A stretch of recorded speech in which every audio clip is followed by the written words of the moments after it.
Hey guys, yeah, it's your trade of the day today, and this is going to be a learning spot just not only for me, but hopefully also for you guys as well. Look, we came in today with a very negative bias on the market, and the most frustrating thing to me was I actually should have the market up here as well, but the NASDAQ kept on kind of just levitating today. It wasn't doing too much, started to go to the downside, and that's what really started to get me frustrated with NIO, because I was really looking short. We broke the 20 level, and we're going to talk about that in a minute. So I instantly was like, okay, let's go short. We have room to the downside here. I just thought we broke 20. We have negative news. Neil just mentioned it there. Some of the Chinese names starting to head to the downside. We were short Alibaba in the pre-market as well, but unfortunately, it just started to go the other way on us. NIO also complaining about supply chain issues. Like, there was a few things today for NIO, and this is what happened. This is the 20 level, and we marked it down right here, also up here, and I'm going to get to that. As soon as we broke down below, so today's candle is this green candle that's in there, and you could see where it's bouncing between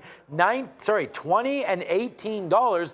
Well, when we came in, we wanted that short, and it was below 18, so we're like, okay, this is pretty much what we were talking about, this 18 resistance level. But unfortunately, it was exactly that. It turned out to be support down here, not the breaking spot that we thought it was. And if we go over to our actual trading here, and this is what I mean, all of these purples are shorts. Look, we were excited off the open, very excited to be honest with you. Forget about these shorts, we took those early. We always talk about the pre-market, don't forget about it. I mean, they're still real trades. But they're in here at 1790, 1785, something like that. As the market starts to open up and we get closer and closer to market open, you can see where we open by the volume candles down here.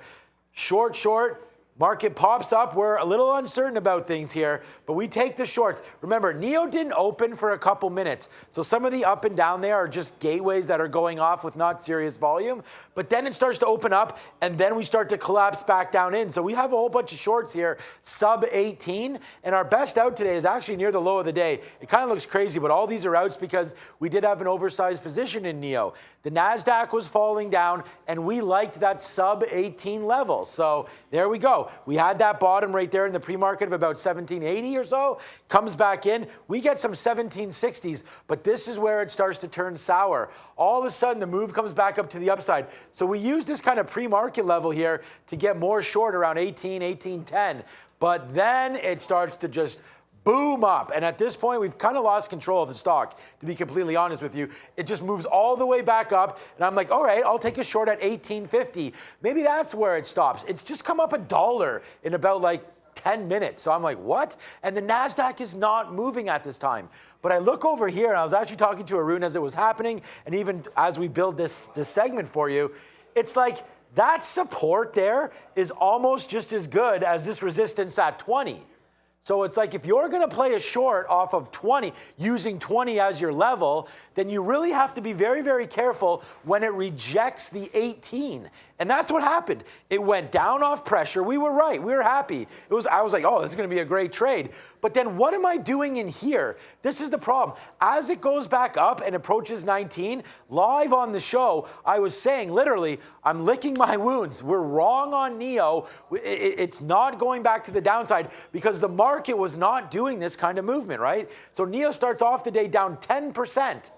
Almost green right now. Completely wrong. Start to get out, so some of the pain is relieved, but then again, I get back into that short mode. I keep fighting the stock. Short again into 19. We don't believe it. I can't believe this. Eventually, we get taken out as it breaks through 1950.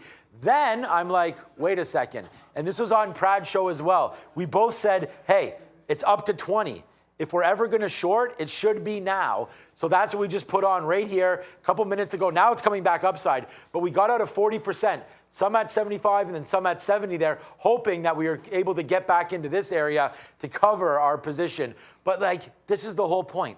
When you're trading and you have an idea, let it work a little bit. There was no reason to get into here. I knew I was in trouble, hence me getting out. So what am I doing up here getting more short? Should not have done that. You have to respect the higher time frames. There's nothing in here telling me anything about 19. If anything, 19 is choppy in here. There's no key levels on the daily. It didn't open or close near anything. So should have left it alone, learned our lesson, shorted again 1988 or something like that. Now we're going to see what happens as we approach 20 and maybe break that long again. But hey, NIO, bad read, right? Thankfully, we were able to get some out, and thankfully, we were able to cash in there, or this would have been like, definitely a widowmaker here, Neil. But we've learned from our mistakes, and we adjusted, we got patient, and actually, I think it might be time for a reload.